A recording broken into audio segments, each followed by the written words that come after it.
Thanks so much for listening. Before getting into today's episode, I just wanted to let you know that I would love to add value to you, your organization, and those you serve through speaking, training, professional development, or coaching. Over the last year, I've been fortunate to work with those in higher education, pre-K-12, and more recently, the corporate space. To learn more, visit my website at cjleadership.com or send me an email at chris@cjleadership.com. I can't wait to hear from you, and now on to our episode. Welcome to the Department Chair Leadership Podcast, where the goal is to improve organizations and serve students one leader at a time. I'm your host, Dr. Chris Jochum. If you're a department chair in higher education or any type of educational leader and you want to improve yourself to better serve and influence those you lead, you've come to the right place, because the best way to improve an organization is to improve its leader. Let's get started.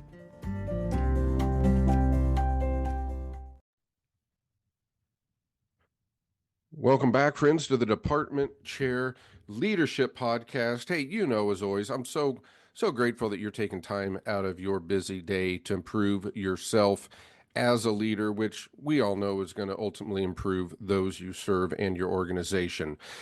Today, we have a wonderful guest, a seasoned leader in the K-12 space, an author, speaker, coach, Martin Silverman. Looking at, to give you a brief introduction on Martin, Martin is a father, grandfather, husband, and longtime educator in beautiful San Antonio, Texas. He's been committed to providing the best educational experience for the students and families at Salinas Elementary School, where he recently retired as principal. Martin has worked as a teacher and administrator in urban, suburban, and rural districts. His interests are creating and nurturing school culture, providing enriching experiences for students and families, and developing future teachers and administrators. As a former bilingual teacher and administrator, Martin is committed to providing ELL students with quality programs to develop their unique skills. He hosts a podcast called The Second Question, which highlights educators and provides them a forum to discuss ideas and honor the teachers who have influenced their lives.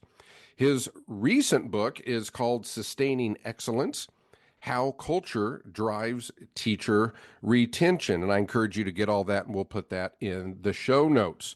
So, Martin, welcome to the podcast. How are you doing today? Hey, Chris, I'm happy to be here. Thank you so much for having me. Well, thank you. I don't know, you recently retired, so I don't know what the protocol is, but are you still within that window where people can congratulate you for having recently retired? How long is that window? Well, that window goes on in my mind, it goes on forever, but we're probably getting towards the end of that. I retired in June of 23. So we're coming on, a year and a half right now, and it still feels like yesterday and also forever ago, if that makes any sense to you. I understand. Knowing, having other colleagues that have retired in K-12, it's rewarding. But I know superintendents oftentimes quantify how many board meetings do I have left, right? So that's something that I've learned over the years. Well, Marty, I'm so excited to have you. For those of you listening, we've connected through Darren Peppard and Road to Awesome. Prior to that, Martin had a very strong, still does, has a very strong social media presence as a principal, as a leader. He was nice enough a few years ago to Zoom into one of my classes and give a virtual presentation to future teachers. Obviously, in his bio, that's we share a few things in common. I also was a bilingual ELL teacher. Very, very interested and passionate about recruiting teachers, and then most importantly, retaining them, which I think really comes down to having great leaders that can can really cultivate a culture where people want to work, people want to be part of this daytime family, I guess we could call it. And so let's get jump in right there, Martin, because your book, again, Sustaining Excellence: How Culture Drives Teacher Retention. Why don't you maybe just start out by telling us a little bit about your leadership journey and how you ended up writing this book, which I think you said started as some of your thoughts in a blog over the years, and ultimately, thankfully for us, you put it into a book that we can all benefit from and utilize in our own leadership.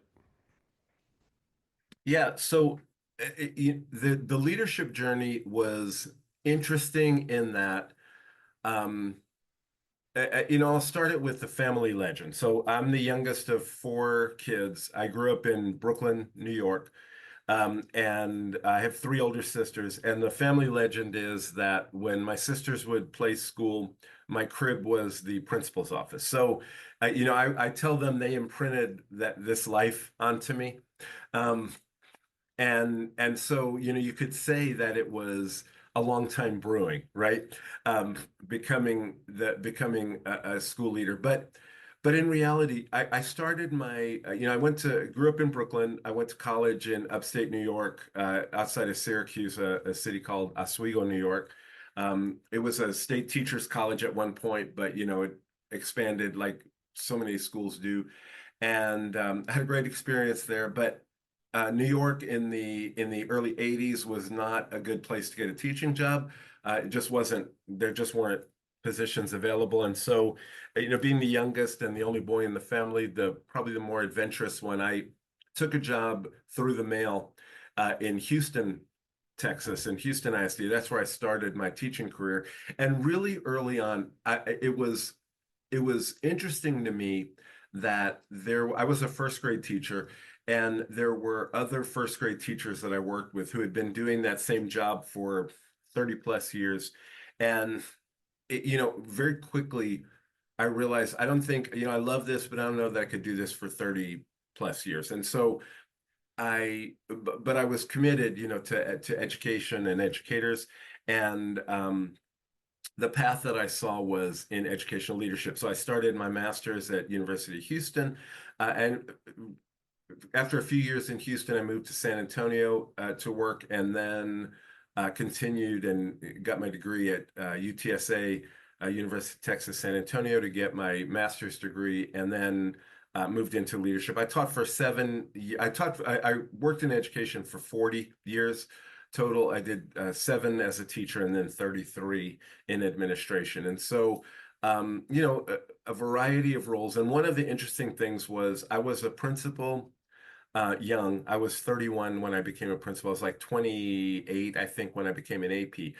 And so it was a different field, because when I say a different field, when you're 28, 31, you know everything, and it's great because you already know everything. And so I quickly found out that I didn't know everything, and there were things that I had to do to myself, for myself, to make my administrative career be more successful. So I was a young principal. I worked as principal for several years, and then family situations, my kids being little, and and all that, it just didn't work for me there for a while. And I went back to being an AP for 4 years, which I loved, and gave me a chance to be reflective, which you can rarely do as a as a working leader.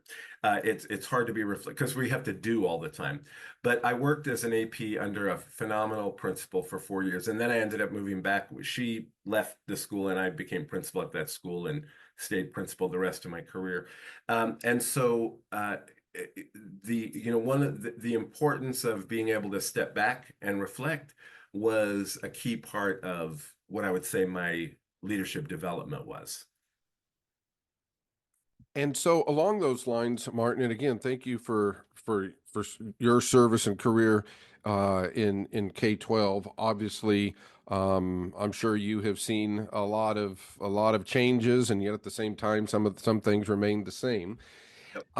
I really enjoy, because of your experience, your take on developing that culture, on developing a place where people, quite frankly, want to live, right? Because teaching is hard.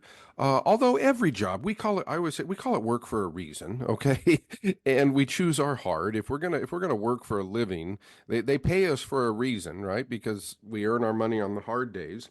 And I guess looking at your book here, which again, our readers, please get this book. If as my listeners know, I call this the Department Chair Leadership Podcast. That was kind of the impetus because of a book I wrote for higher ed leaders. But my background is K-12, and leadership is leadership. And I think if you're in higher education, I tell you what, if you're not following people that have been in the K-12 space, please do, because they I don't know how to explain this. It's just like leadership on steroids sometimes because we're both in schoolhouses, but I always say what Martin and his colleagues in K-12 do, they might experience more before lunch than some of us see in an academic year. And so I encourage you to read this book and others in the K-12 space because hey, culture is culture, leadership is leadership, people is people.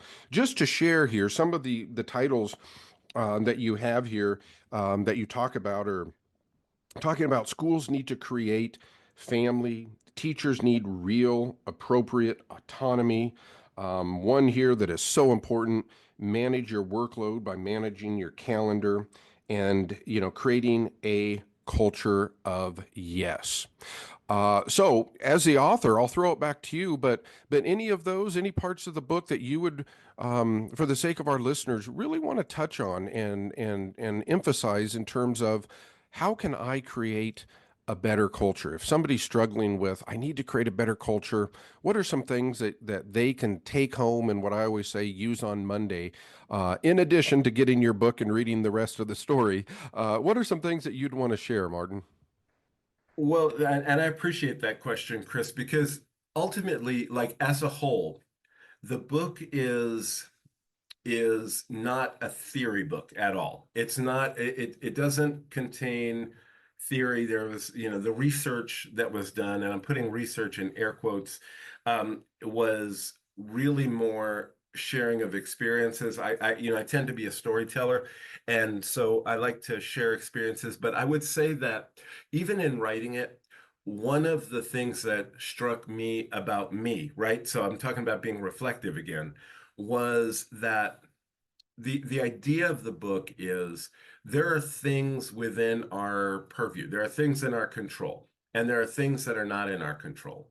And I read educator social media a lot, and people worry about things, and I'm not saying they shouldn't worry about them. They worry about like mandates and testing and policy and board craziness and things like that.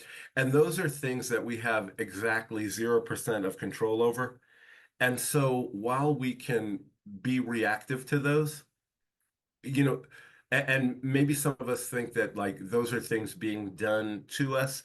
There's a lot of power um, in being able to understand what you can control and what you can't control, and then controlling the heck out of the stuff you can control. And the stuff you can control in many ways, is the culture of the place that you work. So if you, as a whole, if you look at how do I control the things that I can control, which is hopefully your school culture, then you kind of feel like you're making more traction, I believe, because like I said, you can complain about testing and policies and all that, but you're not really going to make any headway on that. So why, right? Um, and so that's kind of as a whole, and specifically in the book, what I look at are really things that you can control. And then what I propose in the book is like, here's an issue that you can control. Here are some ways that you can control it. So I try to give some concrete examples of things that people can do. And then here's what might go wrong. Here's potential pitfalls or whatever, and what you can do about that as well. So it's the book as a whole is kind of to bring action to that. But I would say that, anybody reading the book, listening to me, listening to you, what I would want them to do is to open their minds and their hearts to the idea that culture is something, culture is changeable. And that's a big point that I try to, certainly when I present, I talk about, you can't change economics, you can't change uh, language, you can't change the color of people's skin, you can't change a society necessarily, like, in a profound way. You can't change poverty. We can't change a lot of those things directly, but culture can change. Culture does change. And culture is something that you have a direct influence on that can have an immediate and then long-term effect. And so work on that. That's what I say, open your minds, open your hearts to working on that. And so specifically in the book, um, giving teachers autonomy is a big one. There's a chapter on one size does not fit all. That where I talk about ways that you can be open to different ideas and perspectives, like that, and then how to implement that, even if it's not the way that you would do it. Because what I found is when I went in, so I was talking about how you go in as a young administrator knowing everything, right? And my way was the way, right? And so what I found out quickly was there are other people who have ways that are not the way that things, but they're effective for them. They are, contributory to the community, and so let it happen. Allow yourself to not feel like you have to control every bit of everything that happens in a school building, or in a district, in a department, in your case, and allow people to have, it goes back to the autonomy, some autonomy, to do some things that may be different than what you would do. So I really like how you said culture is changeable. And I want our listeners to understand, and one thing that just came to my mind, and feel free to disagree, is it is changeable, it's malleable, regardless of our intentions, right? So if we're intentional, we can change it to serve others and change it to be positive. If we ignore it, it's going to kind of take on a life of its own. And I know you talk about this in the book. Um, when you would hire new people, and you talk about the importance of hiring, and I agree, it's one of the most, in my world, next to serving students directly, one of the best ways that I indirectly serve my students is putting phenomenal educators in front of them, giving them the tools they need, holding them accountable, but just saying, you can do things that I can't. Please, go, let me know how I can support you. So if I were that new teacher looking at Salinas Elementary, and I had a colleague that worked there and said, "Man, you love your job. I know you work hard. What is it? What is it about that culture? What are some things that if you had to really put a label on it, or talk about some of the guiding principles or core values, what were some of those pillars that you built upon and that you always knew this is how we do things?"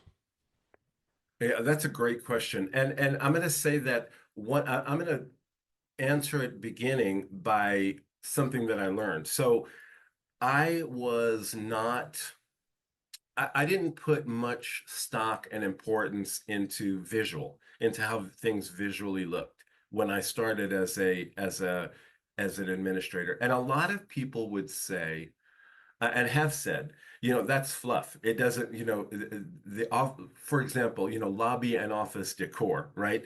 I don't have time to worry about that. That's not something that is important to me.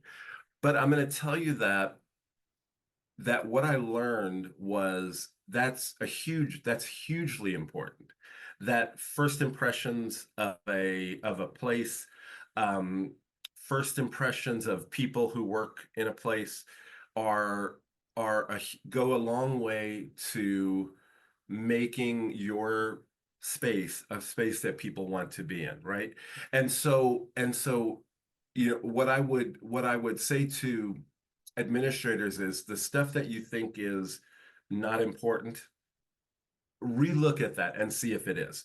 Because because one of the, when you think about somebody stepping into your K-12 building, what is the message that you're sending to them? Is it stop? Is it no? Is it industrial? Is it welcoming? Is it friendly? Is it encouraging? Do you make people want to come in and stay? Do you make people, feel like they're criminals, before they walk in the door? Is it a fortress? Is it a lounge? Well, just any of those kinds of ideas. And so I would say that one of the starts is to make there be a focus on what your space says about what you are about.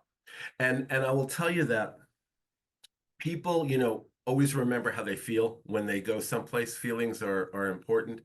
And and if you create a space that looks like it is nurturing and friendly and welcoming and all that, you go along with a culture where people then will leave and say, you'd love Salinas because Salinas is people are so nice, and they keep the school so clean and it's so pretty, and all those kinds of things. And what that makes people understand is that you take care of your space, and the jump is you're going to be taking care of their children. Leaders, take note of that. And this is, I don't care what industry you're in, education, CEO of the widget factory, space matters. Space sends a signal. I tell people years ago when that was something that I was intentional about, because I had a good mentor that mentioned it. I probably would not have thought of that on my own. That think of what your front door, your porch to the world is. That might be the main office space.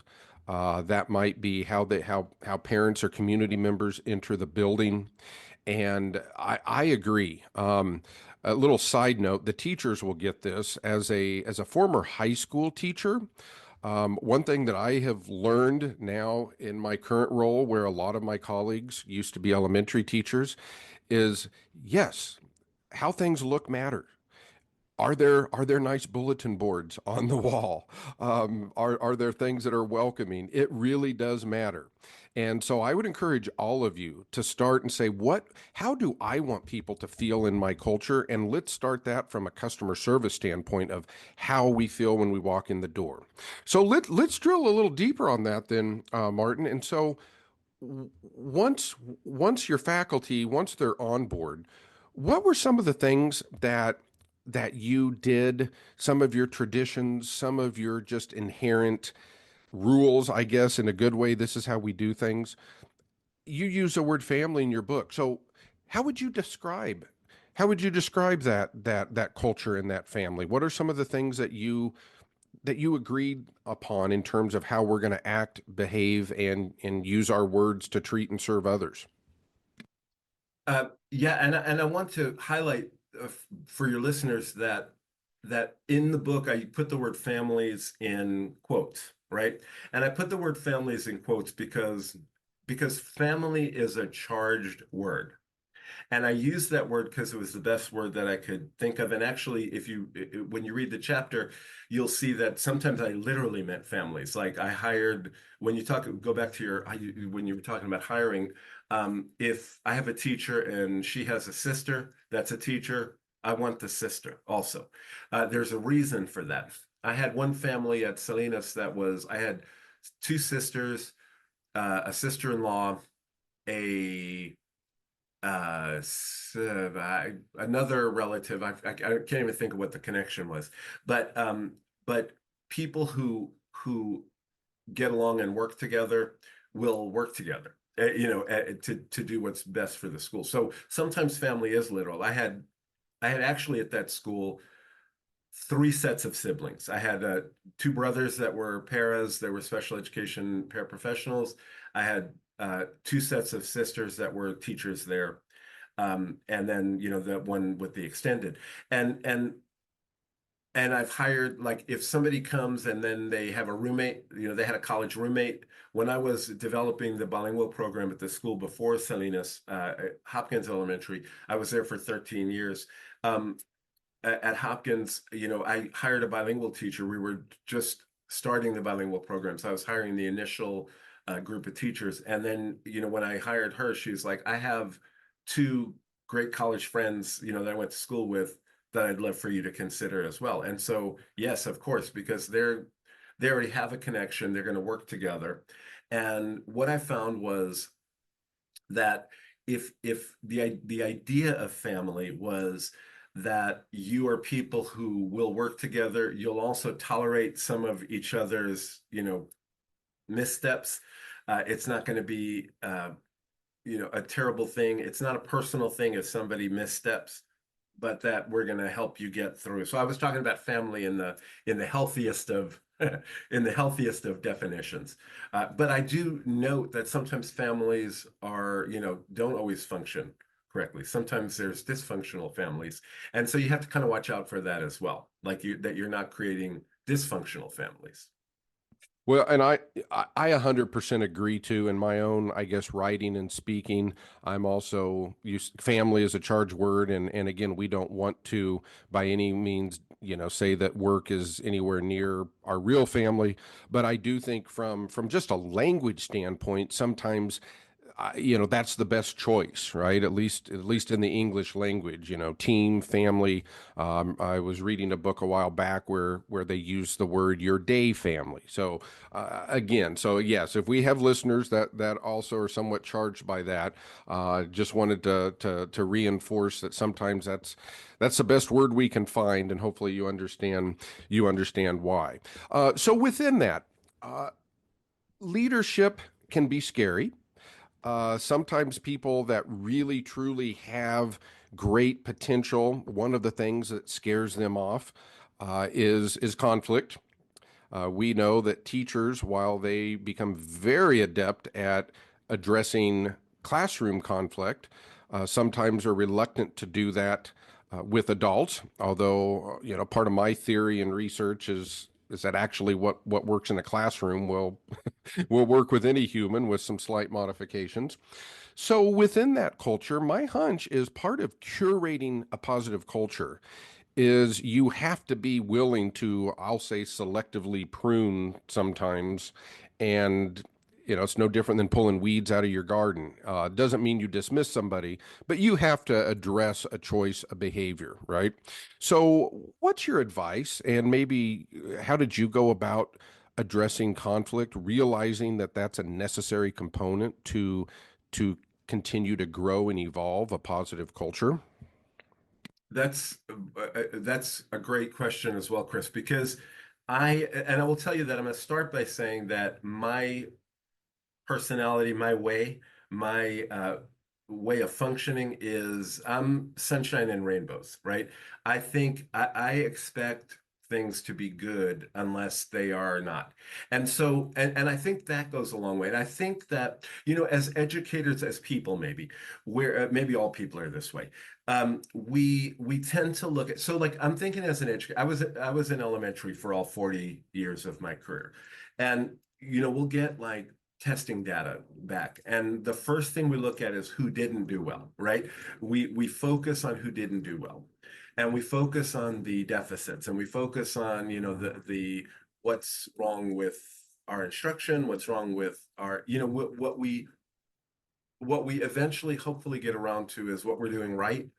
And I'm going to tell you that I'm human, and I would have to catch myself doing the same thing, and then remember that that's not how we're not going to improve by harping on our deficits. We're going to improve by making what's good better, and then making what's not so good also better, right? But pulling up from the top is a big mindset function of mine, and looking at what is going well uh, helps, because people thrive on success. People don't thrive on failure. There's thriving on failure makes a great, Hallmark movie, maybe, but thriving on failure is not how. Nobody wants to go to work to fail every day. Nobody wants to send their child to school thinking that they're going to look at is the deficits in my child, you know? It's not prescriptive that way. It's what we need to do is in our minds say, and so that goes back to hiring, that goes back to conflict, is if your idea is that the person that is causing a conflict, and I'll use that in a very basic way, but there's a misunderstanding, a disagreement, or somebody who does something makes a bonehead mistake, or or whatever, that if we believe that they're coming to that from a place of I want to fail, I want this school to fail, I want these kids to fail. I used to have to tell parents all the time when they would complain about, this teacher is out to get my kid, right? And I would tell them all the time, I just want to frame it this way. Your child's teacher's success depends on your child's success.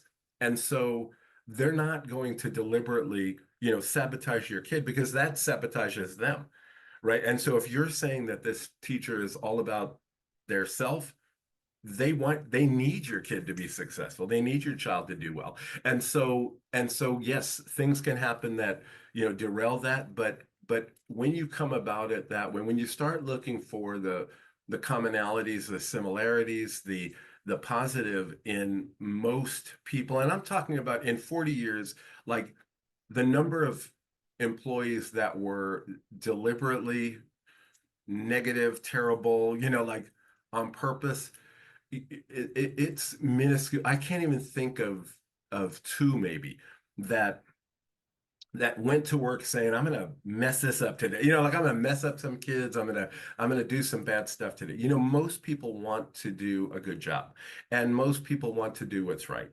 And I do believe that. And so if you can focus the conflict stuff on, yes, I understand you're trying to do what's right. This may not have worked the way that you would have chosen for it to work. Let's figure out how we can switch it around. And I think that's where fundamentally we have to get our minds, because I want to make a very key point here. When you go into administration, and I read this on social media all the time as well, where it's all about the kids. We're all here for the kids. And I'm going to be provocative, Chris, and say that's not what it is. As an administrator, you're there for the adults, so that the adults can take care of the kids. Because you personally, if you're in a school of 800, 900,000 kids, right? You were at a secondary school. I was at some pretty large elementary schools. I can't be everything for 900 kids in a day. I can't, and I shouldn't. Because if I could do it, what do I need the teachers, right? Why do I need them if I can do it all? Um, so my role as an administrator is to make sure that the adults are taken care of so that they can take care of the kids. And that's what I'm talking about. Even with conflict, it's like you want your kids to be successful. You need your kids to be successful. So let's work from that and figure out how you can, you know, make some changes, make some adjustments, and, get to your real purpose. Another great point. Whatever position you're in, certainly in higher education, what Martin said there is so accurate. Yes, we have students, but yeah, the primary job is to take care of the adults, because they are the professionals that know how to best teach their kids, run their classroom, and as leaders, whether it's a principal or a higher ed chair, dean, fill in the blank. That's a great reminder. And I also like that you said, we need to make sure that we're still relevant, right? We can't do it all, and so we can't show up and do everyone's teaching and all of that. Um, so what would some what would your advice be if somebody is new to a leadership role, be it an elementary principal or other organization, and the good news is they're asking the right questions. They understand they need to create a positive culture. but they maybe don't know how because they're new. And so another way to ask this is if you could go back to when you were an AP and thought you knew it all, what would your elevator speech be, or your nugget of advice be for making sure somebody is mindful and at least pointed in the right direction to create and sustain a positive culture? Yeah, you just use the word like having the person be mindful. So what I like to, the example I like to use is I say we have two eyes and two ears and one mouth, right? So that we can listen and observe twice as much as we speak. And so we are as administrators, we feel like what the expectation is that we're action all the time. We're always doing, and doing looks like we're telling, we're directing, we're planning, we're doing all these things, we're doing all the time, we're involved all the time. And I would say that the involvement, what I would tell somebody new is involve yourself initially by listening and observing and seeking to understand what's going on in your um, facility, in your school, in your department. Uh, Figure that out, listen and learn, and then act after. So one of the quotes that I have had my APs, there's a couple of them, but that they've printed and put on their computers, their screens to remember. One of them is that people want to be seen, valued, and heard. So that's the relationship piece, right? Everybody wants to be seen, valued, and heard. And so what I would tell somebody is find a way to have your staff be seen, you know, valued, and you've heard them. So that would be number one. But also, I tell them to make haste slowly, because what you're going to be hired to do is to go in there and fix, go in there and fix it. And there are people who value that that they go in and shake stuff up, right? And right away, I'm going to go in there and shake it all up. And I'm going to tell you for long-term culture building, that is not effective. You may get some, quick gains, and I'm all about quick gains because success breeds success, right? There are ways to do that without, tearing the place down.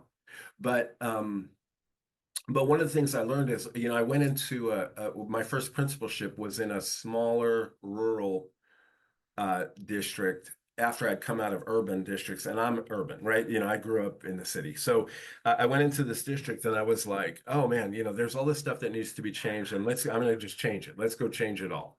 And what I found was that people need to know where they're going, right? And so if you don't take the time to develop a local vision. And what I mean by a local vision is not just some theoretical vision, but something that you develop based on what you've observed and what you've seen. We could do this better. Let me show you what better might look like, and then let's figure out a way to get to that too.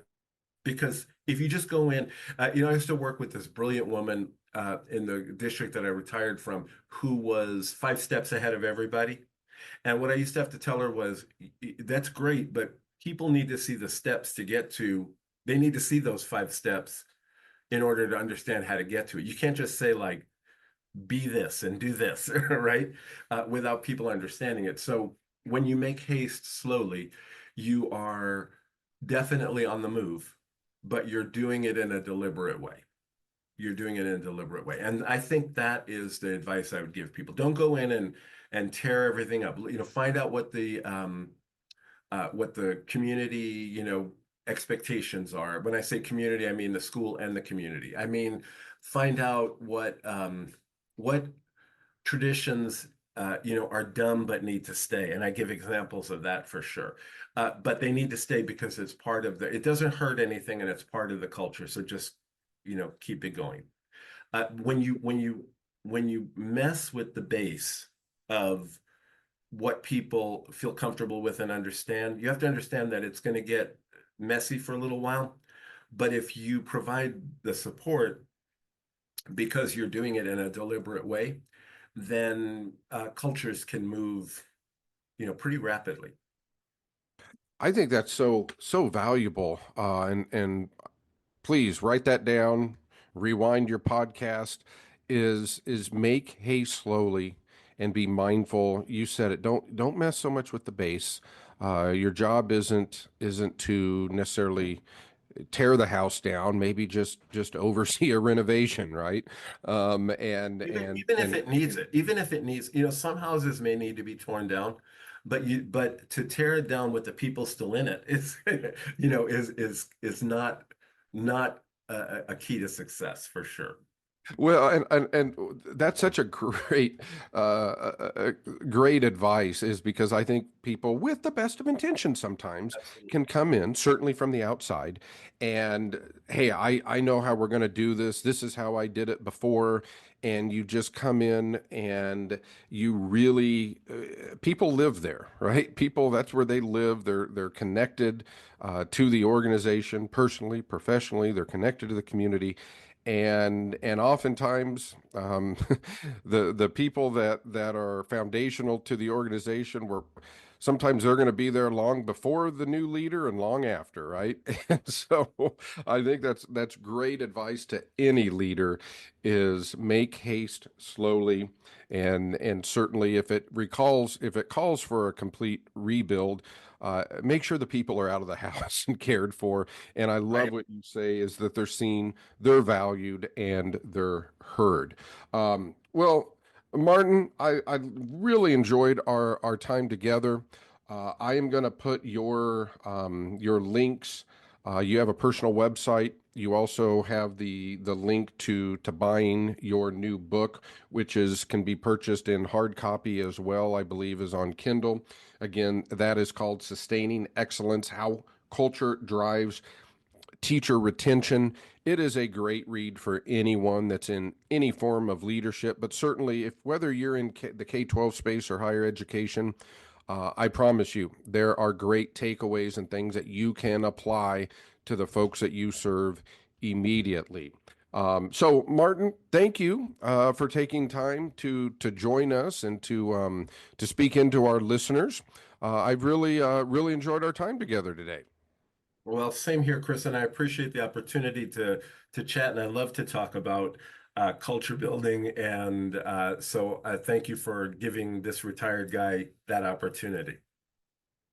Well, thank you. I know our listeners are very thankful, and they are going to go look at your website, get that book. Hey, if you are looking for a book study, I would suggest this.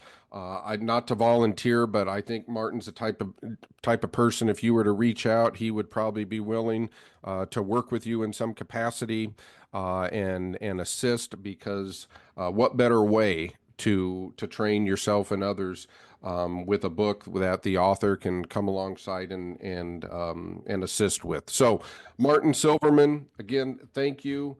Longtime educator, recent author. Really appreciate your time. And to the listeners, I appreciate you. So, as always, thank you for joining us, and we'll see you next time.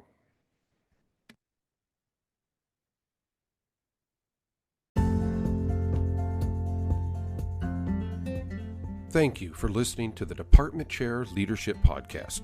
If you want to learn more about my leadership philosophy and how to be an effective chair, please consider my book, The Department Chair: A Practical Guide to Effective Leadership. You can find this and learn more about me by going to cjleadership.com. Also, please be sure to like this podcast, leave a review, and share with your colleagues. Thanks again for improving your organization and those you serve by improving yourself.